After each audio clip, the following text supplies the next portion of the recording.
तो प्यारे बच्चों, कैसे हैं आप लोग? आशा करता हूं कि आप लोग बेहद अच्छे होंगे।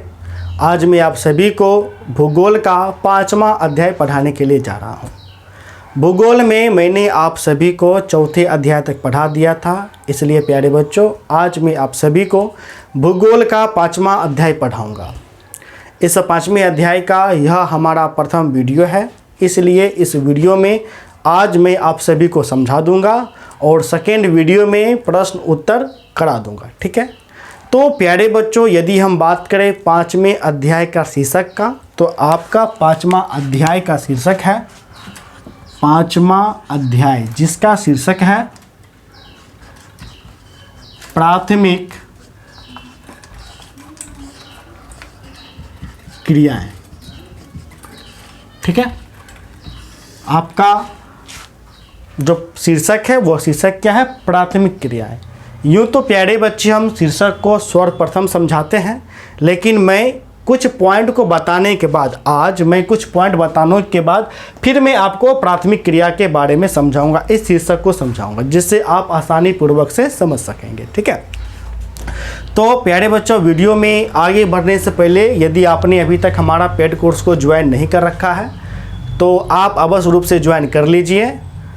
पूरे कोर्स का फ़ी सभी विषय का मात्र 1000 रुपये है। जुड़ने के लिए आप हमें कॉल कर सकते हैं। हमारा नंबर है 70 61 50 45 52। ठीक है, तो प्यारे बच्चों जो हमारा प्रथम पॉइंट निकल करके आता है प्राथमिक क्रियाएं में, वह पहला पॉइंट है मानव क्रियाएं। ठीक है, क्या है? मानव क्रिया, या इसे आप क्रियाकलाप भी बोल सकते हैं। ठीक है, क्रियाएं बोलिए या क्रिया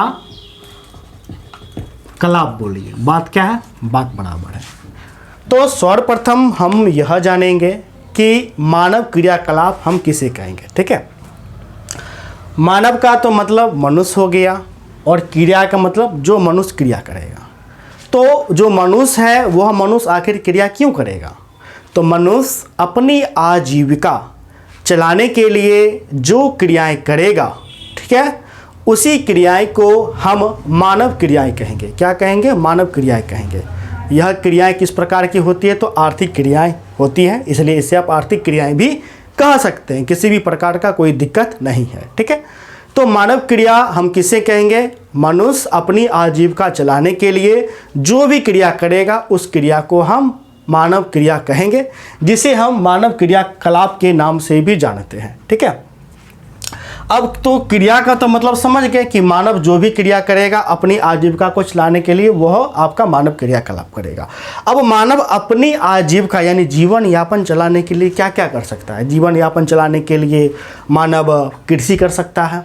ठीक है, उसके बाद क्या कर सकता है? तो भोजन को संग्रह कर सकता है, एकत्रित भोजन को कर सकता है। उसके बाद क्या कर सकता है? तो मानव पशुपालन कर सकता है, यानी पशुओं को पालेगा। पशु को पालेगा तभी तो पशु से वो अपनी आवश्यकता का पूर्ति कर पाएगा, जैसे चमड़ा से जो है अनेक प्रकार का वस्तु तैयार करना, मांस से भोजन बनाना। उसी प्रकार और मानव क्या करेगा? तो मानव जो है मछली का पालन करेगा। ठीक है, यानी मछली पकड़ेगा। फिर मानव अपनी आजीविका चलाने के लिए और क्या कर सकता है? मानव खनन कर सकता है। खनन के माध्यम से वे अपने आवश्यकता अनुसार अस्त्र और शस्त्र बना सकते हैं, कृषि के सामग्री बना सकते हैं, या घर बनाने में कोई भी सामग्री लगे उसको तैयार कर सकते हैं। ठीक है, तो इस प्रकार से आपका क्रियाएं ही ना हो गया, जिसे हम मानव क्रियाएं के नाम से जानते हैं। तो मानव क्रिया को यदि हम बात करें तो मानव क्रिया को 4 भागों में आपको वर्गीकृत किया गया है। कितने भागों में? 4 भागों में। ठीक है, जो आपका पहला भाग है वह भाग है आपका सबसे पहला प्राथमिक क्रिया, प्राथमिक क्रियाएं, या इसे आप प्राथमिक क्रिया कलाप भी बोल सकते हैं, किसी भी प्रकार का कोई दिक्कत नहीं है। तो हम सर्वप्रथम यह समझेंगे कि आखिर प्राथमिक क्रियाकलाप किसे कहेंगे। अभी तक तो आप क्रियाएं तो समझ गए और यही प्राथमिक क्रियाएं क्रियाकलाप आपको ये आपके चैप्टर का शीर्षक है। प्राथमिक मतलब क्या होता है? तो प्राथमिक मतलब होता है जिसे जो पहली बार किया जाएगा, यानी वह क्रिया जिसे पहली दफ़ा किया जाए वह आपको, यानी कि जिस क्रिया को हम पहली बार करते हैं आम भाषा में, वह आपका प्राथमिक क्रियाकलाप कहलाता है। ठीक है। अब मानव जो है जब मानव जो है सबसे पहले जो क्रिया किया, और यह क्रिया सारा का सारा आपका वातावरण हो गया, प्रकृति हो गया, प्रकृति पर ही पूरा का पूरा डिपेंड था। जैसे क्या, जैसे सबसे पहला क्रियाकलाप क्या हो गया? तो सबसे पहले क्रिया हुआ कि मानव जो है अपनी आवश्यकता के लिए वो लकड़ी काटना, यानी लकड़ी काटा, तो लकड़ी काटना। ठीक है। उसके बाद क्या? पशुपालन, पशुपालन। उसके बाद क्या? मछली पकड़ना, मछली पकड़ना। उसके बाद क्या? खनन आदि। ठीक है, आदि। तो मानव अपनी आजीविका को चलाने के लिए जो क्रिया पहली बार किया गया, ठीक है, इस क्रिया को हम लोग प्राथमिक क्रिया के नाम से जानते हैं। यह जो क्रिया है, जो प्राथमिक क्रिया है, यह क्रिया प्रत्यक्ष रूप से प्रकृति पर ही आपका क्या होता है? तो प्रकृति पर ही आपका डिपेंड करता है। जैसे देखिएगा, लकड़ी काटना, तो प्राथमिक क्रिया में सर्वप्रथम हम लोग क्या करेंगे? हम लोग लकड़ी यानी पेड़, लकड़ी को काटेंगे। जैसे पौधा हो गया उसको काट करके लकड़ी निकालेंगे। पशुपालन करेंगे, ठीक है, मछली पकड़ेंगे, खनन करेंगे, आदि करेंगे। तो इस प्रकार का जो क्रियाएं हैं, ये सारा का सारा क्रियाएं आपको प्राथमिक क्रिया के अंतर्गत आता है, क्योंकि इन्हीं क्रियाओं को मानव ने पहली बार आपको किया था। ठीक है। फिर उसके बाद जो मानव है, मानव को जैसे जैसे ज्ञान होता है, मानव ने क्या किया? मानव ने जो है अपने आवश्यकता अनुसार इस लकड़ी को एक रूप दिया। एक रूप क्या दिया? तो एक रूप दिया, अर्थात मानव ने जो है वस्तु निर्माण करना शुरू कर दिया। तो मानव ने जब वस्तुओं का निर्माण करना शुरू कर दिया, तो इस क्रम में इसे आपको कहा गया द्वितीय क्रियाकलाप। क्या कहा गया? द्वितीय क्रियाकलाप। ठीक है, द्वितीय क्रियाकलाप, या इसे आप द्वितीय क्रियाएं भी बोल सकते हैं, किसी भी प्रकार का कोई दिक्कत नहीं है। तो इस क्रिया के अंतर्गत क्या हुआ? तो इस क्रिया के अंतर्गत एक वस्तु का रूप दिया गया। एक वस्तु का क्या दिया गया? तो एक आपका रूप दिया गया। जैसे मान के चलिए लकड़ी है, प्राथमिक क्रियाकलाप के अंतर्गत मैंने लकड़ी को काटा। अब द्वितीय क्रियाकलाप के अंतर्गत एक बढ़ई क्या किया? एक बढ़ई जो है इस लकड़ी को रूप दिया। जैसे लकड़ी से बेंच बनाया, ठीक है, चौकी बनाया, पलंग बनाया, कुर्सी बनाया। देखिए सारा रूप दे रहा है कि नहीं दे रहा है? बिल्कुल दे रहा है। तो यह जो क्रियाएं हैं, रूप देना, यह किसके अंतर्गत आ गया? वो आपका द्वितीय क्रियाकलाप के अंतर्गत आ गया। उसी प्रकार खनन हो गया। अब खनन के माध्यम से लोहा का खनन हुआ, यानी इस्पात आया। तो इस्पात को जब मैंने रूप दिया, अब इस्पात को रूप दे करके जैसे मैंने मोटरसाइकिल बनाया, कार बनाया, एक मशीन का पार्ट बनाया, ठीक है, उसके बाद और क्या बनाया? उसके बाद जो है इस यानी कि लोहे का जिस प्रकार से हम रूप दिए, चाहे लोहे का इस्पात का बर्तन हो गया, ठीक है, तो खनन किए, उसके बाद ही ना लोहा से हम लोग अपने आवश्यकता अनुसार वस्तु बनाए, यानी कि उसका रूप दिए, चाहे बाइक बनाए, साइकिल बनाए, बर्तन बनाए, ठीक है, या फर्नीचर बनाए। तो इस द्वितीय क्रियाकलाप के अंतर्गत जो है आपको वस्तुओं का रूप दिया गया।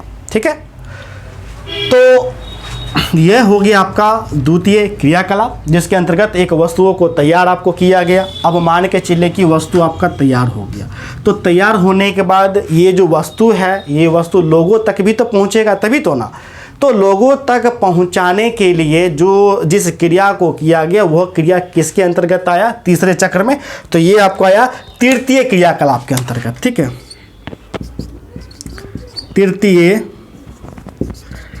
तृतीय क्रियाकलाप।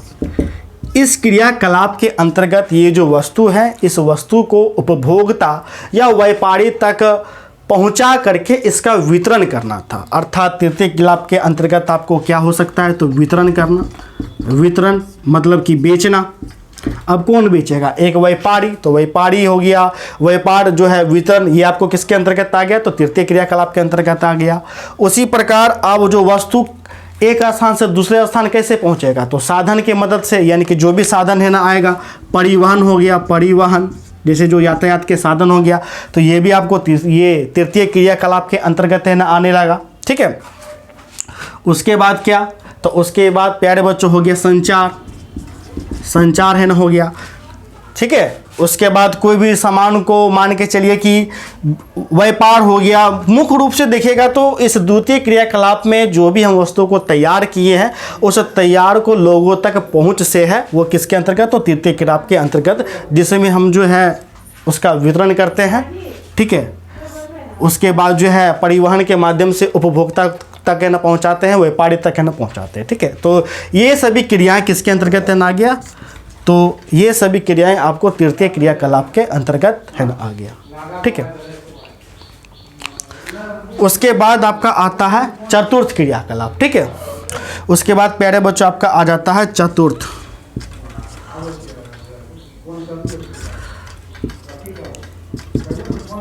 क्रियाकलाप। चतुर्थ क्रियाकलाप, देखिए चतुर्थ क्रियाकलाप के अंतर्गत वे क्रियाएं आते हैं जो अप्रत्यक्ष रूप से क्रिया हैं। ठीक है, जो किस प्रकार का क्रिया है? तो अप्रत्यक्ष रूप से क्रिया है। इसमें खास करके आपको सेवा प्रदान आपको किया जाता है, यानी कि अप्रत्यक्ष जो भी सेवाएं हो गए वो किसके अंतर्गत है ना आते हैं? वो आपको चतुर्थ क्रियाकलाप के अंतर्गत है ना आते हैं। जैसे आप देख लीजिए, एक शिक्षक हो गया, शिक्षक हो गया, एक नेता हो गया।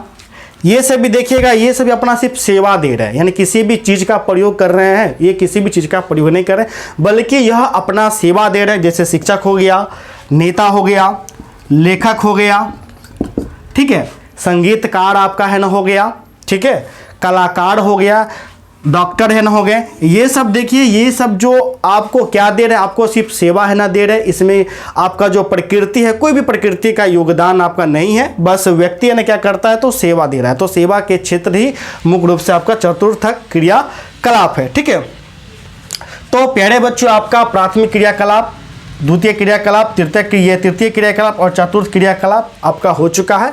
आपके एग्जाम में जो पूछे ना जाएंगे वह पूछे जाएंगे प्राथमिक क्रियाकलाप से आप क्या समझते हैं। 5वां अध्याय में आपका प्राथमिक क्रियाकलाप ही पढ़ना है, यानी हम सिर्फ और सिर्फ इस अध्याय में प्राथमिक क्रियाकलाप ही पढ़ेंगे, और 6ठे अध्याय में द्वितीय पढ़ेंगे, और 7वें अध्याय में तृतीय और चतुर्थ, ठीक है, क्रियाकलाप को पढ़ेंगे। इसलिए इस 5वें अध्याय में चूंकि हमें प्राथमिक क्रियाकलाप ही पढ़ना है, तो प्राथमिक क्रियाकलाप में मैंने क्या क्या बताया था? पशुपालन, तो हम लोग पशुपालन पढ़ेंगे। खनन हो गया तो खनन बनेंगे, खनन पढ़ेंगे, ठीक है, और उसके बाद कृषि हो गया तो कृषि को भी पढ़ेंगे। तो मुख्य रूप से हमें इस अध्याय में पशुपालन पढ़ना है, खनन पढ़ना है और कृषि को पढ़ना है। ठीक है, तो बोर्ड साफ करके सर्वप्रथम हम आपको पशुपालन के बारे में बताते हैं।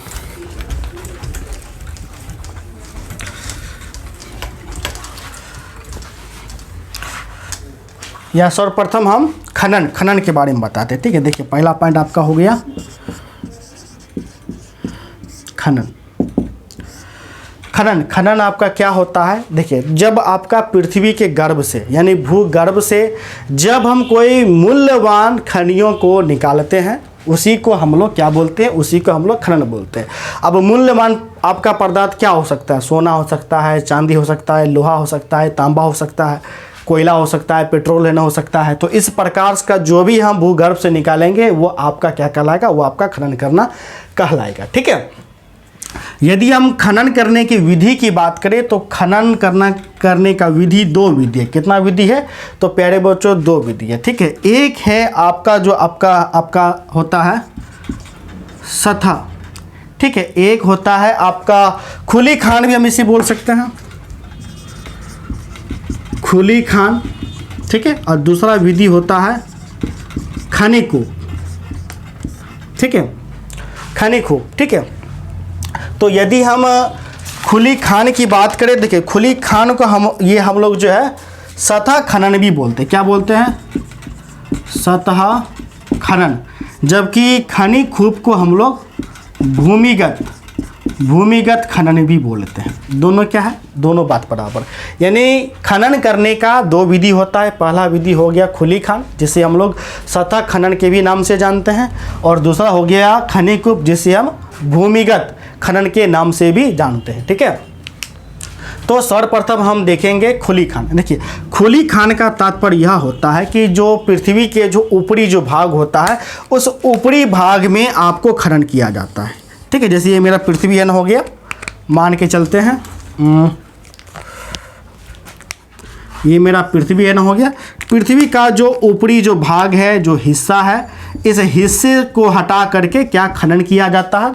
ठीक है, तो इस प्रकार का खनन जो आपको होता है, वो इस प्रकार का खनन क्या कहलाता है, इस प्रकार का खनन आपको खुली खान कहलाता है। खुली खान, या ये कहिए सतही खनन, सतही खनन। ठीक है, यानी सतह को ऊपर सतही खनन, यानी कि सतह के ऊपर जो खनन होगा उसे हम सतही खनन बोलेंगे, या सतही खनन। ठीक है, या खुली खान उसे हम बोलेंगे। ये जो सतही खनन होता है, यह सतही खनन काफ़ी सस्ती होता है, यानी कम रुपए में इस खनन को पूरा कर लिया जाता है। सतही खनन में किसी प्रकार का कोई खतरा नहीं होता है। सतही खनन पूरी तरह से क्या होता है, तो सुरक्षित होता है। ठीक है, जबकि यदि हम खनिकूप की बात करें तो यानी कि खनिकूप, जिसे हम भूमिगत खनन भी कहते हैं, तो भूमिगत खनन क्या होता है, जैसे ये हमारा पृथ्वी हो गया। अब पृथ्वी के अंदर जो है एक आपका सुरंग बनाया जाता है, ये सुरंग हो गया, सुरंग बनाया जाता है, और सुरंग ढेर सारा बनाया जाता है सुरंग। ठीक है, यानी ये सब पूरा सुरंग है। अब सुरंग करके धरती के अंदर से जब हम खनन करते हैं तो इसे हम लोग भूमिगत खनन कहते हैं। इसे हम क्या कहते हैं, तो भूमिगत खनन कहते हैं। और जो भूमिगत खनन होता है, यह भूमिगत खनन काफ़ी ज़्यादा क्या होता है, तो काफ़ी ज़्यादा जोखिम भरा होता है, क्योंकि व्यक्ति को जो है इस सुरंग के माध्यम से धरती के एकदम सतह, एकदम अंदर जाना पड़ता है। धरती के क्या अंदर जाना पड़ता है। वे कैसे जाता है, तो वे एक लिफ्ट का प्रयोग करता है, यानी धरती के अंदर सुरंग में लिफ्ट बना दिया जाता है। मशीनों के माध्यम से लिफ्ट के अंदर वो नीचे जाते हैं, और नीचे करने जाने के बाद वे क्या करते हैं, तो वे आपका खनन करते हैं। यह खनन काफ़ी ज़्यादा जोखिम भरा होता है। कभी कभी क्या होता है कि भूमिगत अंदर, यानी सुरंग के अंदर जब व्यक्ति जाता है तो उसे उचित मात्रा में ऑक्सीजन नहीं मिल पाता है। तो ऑक्सीजन नहीं मिलने के कारण व्यक्ति का क्या हो जाता है, तो व्यक्ति का मौत हो जाता है। ठीक है, दूसरा, भूमिगत खनन यानी खुली कूप को करने में बहुत ज़्यादा रुपए खर्चे न होते, काफ़ी महंगी होता है, क्योंकि इस खनन में एडवांस टेक्नोलॉजी का यूज होता है, यानी कि महंगे मशीनों को आपको लगाया जाता है। नेक्स्ट यह है कि इस भूमिगत खनन को करने में किस प्रकार का किया जाता है, तो इस भूमिगत खनन को करने में यदि बाढ़ आ जाए तो बाढ़ के कारण यह पूरा का पूरा क्या होता है, तो बाढ़ में डूब जाता है। यह पूरा का पूरा क्या हो जाता है, डूब जाता है। चूँकि खनन जो होता है वो खनन थोड़ी होता है, वो खनन खुली कूप बनाकर, भूमिगत खुली कूप बना के किया, यानी इस प्रकार से सुरंग होती है, यानी धीरे धीरे वो नीचे जाता है, और ये हर सुरंग से जुड़ा रहता है। यानी कभी इससे ए हो गया, ये बी से जुड़ा हुआ है, बी के बाद ये सीधा एक पाइप सी के लिए चल गया, तो उसके सी के बाद आपका किस में, डी में चल गया। तो इसमें यूँ होता है, जब बारिश होता है, यानी बरसात के मौसम में जब भूस्खलन हो जाता है, तो जब एक छेद से जब पानी जाता है तो संपूर्ण भाग में क्या हो जाता है, पानी फैल जाता है, जिस कारण जो है आपको भूमिगत में बाढ़ आ जाती है, और बाढ़ के कारण जो है वो लोगों को मृत्यु भी हो जाती है। इसलिए भूमिगत खनन काफ़ी ज़्यादा क्या होता है, तो काफ़ी ज़्यादा आपका जोखिम बड़ा होता है, खर्चीला है ना होता है। जबकि जो है खुली खान यानी सतही खनन जोखिम भरा नहीं होता है, और ना ही ये आपका जो है जोखिम भरा होता है। खनिकूप में कभी कभी तो जो है धरती के अंदर क्या होता है कि आपका गैस बन जाता है, मीथेन गैस, जिसमें आग लगने का भी संभावना होता है, और जब आग लग जाता है तो जिस कारण पूरा का पूरा सभी जगह ब्लास्ट कर जाता है, तो अत्यधिक लोगों का क्या होता है, तो अत्यधिक लोगों का मृत्यु हो जाता है। ठीक है, तो आपके एग्जाम में जो है ये प्रश्न बहुत ही ज़्यादा भिवियान आते हैं। ठीक है, कि आपको अंतर पूछे जाते हैं कि सतही खनन और भूमिगत खनन में क्या अंतर है। आपको अंतर बताना पड़ेगा, दो अंतर आपको बताना पड़ेगा कम से कम लघु में। या तो पूछेगा खुली खान या खनिकूप में अंतर बताएं, या तो पूछेगा सतही खनन या भूमिगत खनन में अंतर स्पष्ट करें, 2 नंबर पे। ठीक है, दोनों एक ही चीज़ है। तो इसका उत्तर किस प्रकार से देना है, सतही खनन जो है, सतही खनन काफ़ी सस्ती होती है। ठीक है, ये जोखिम भरा नहीं होता है, जबकि भूमिगत खनन ये काफ़ी महंगी है न होती है, और ये जोखिम भरा आपका होता है। सतही खनन पृथ्वी के सतह पर ही किया जाता है, जबकि भूमिगत खनन को पृथ्वी के अंदर खनिकूप बना करके, खनिकूप किसे बोलते हैं, धीरे धीरे करके स्वयं बना करके नहीं चलना, खनिकूप बना करके आपको खनन किया जाता है, ठीक है, जिस कारण यह क्या हो जाती है, तो जिस कारण यह जो है एक खतरनाक आपका हो जाता है, ठीक है। तो दो अंतर है ना हो गया है। तो आशा करता हूं कि आपको खनन काफ़ी अच्छे से समझ में आया हो, इसलिए अब मैं आप सभी को पशुपालन समझाऊंगा, ठीक है। तो इसे हम मिटा देते हैं।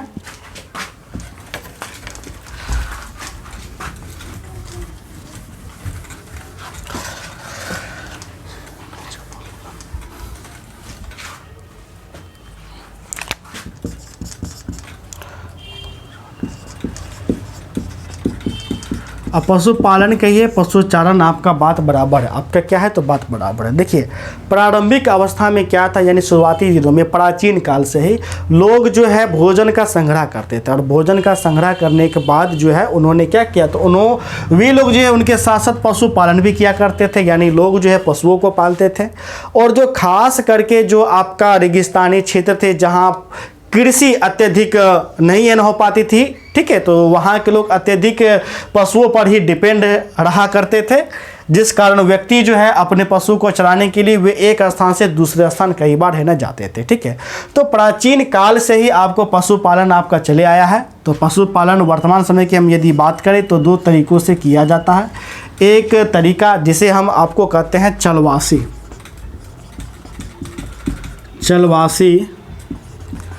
पशुचारण या पशुपालन, ठीक।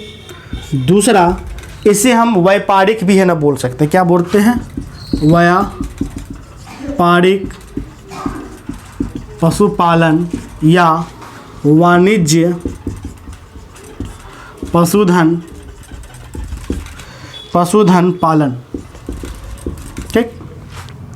तो पशुपालन मुख्य रूप से दो प्रकार का है किया जाता है, एक चलवासी पशुचारण, ठीक है, चलवासी पशुचारण, और दूसरा व्यापारिक पशुपालन, ठीक है।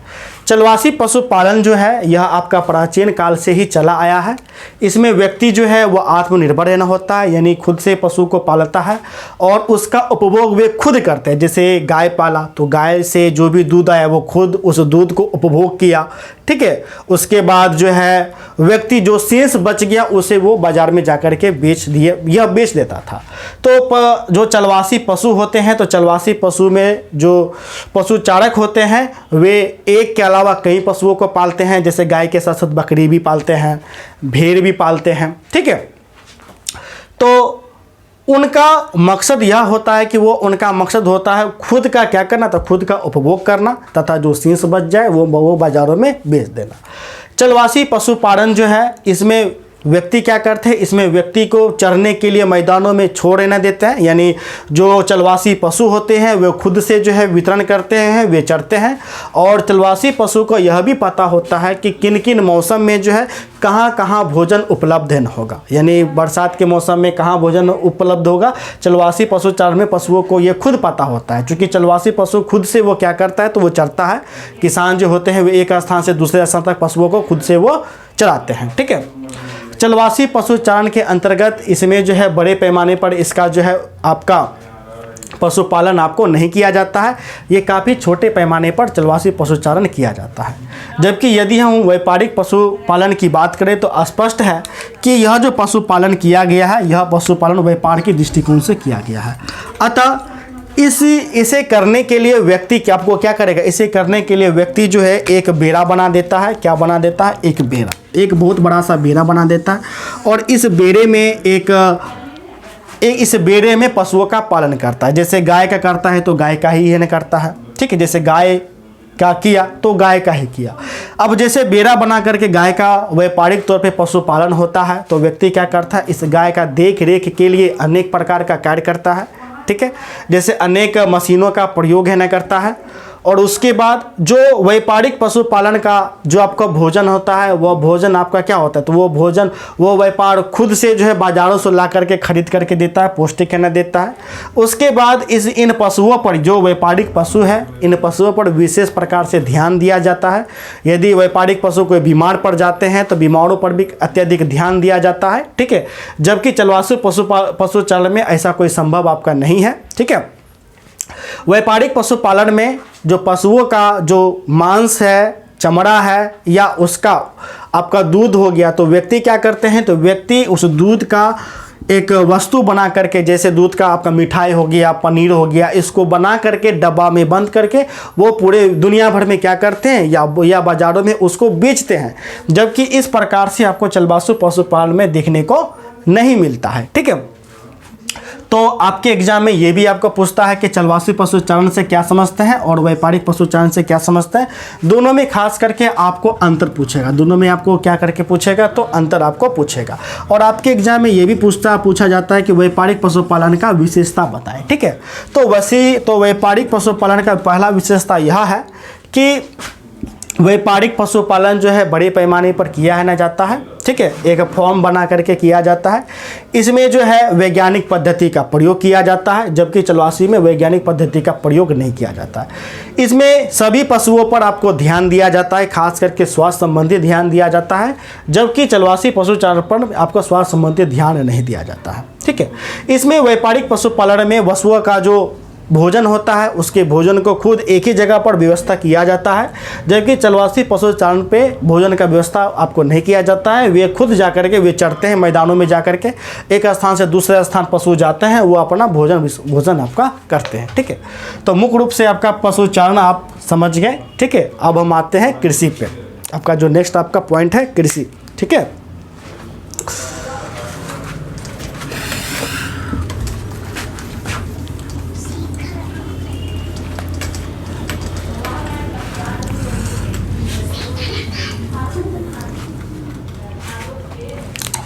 हालांकि कृषि आपका छोटा सा पॉइंट है, हम आपको प्रश्न उत्तर जो इसका जो है प्रश्न उत्तर में ही हम करा देंगे। तो प्यारे बच्चों, जो लेक्चर का वीडियो है आज हम यही समाप्त करते हैं। कल के वीडियो में हम 5वां अध्याय का प्रश्न उत्तर एक ही बार में हम करा देंगे, लघु, दीर्घ और वस्तुनिष्ठ। तो मिलते हैं कल के वीडियो में, तब तक के लिए धन्यवाद, बाय।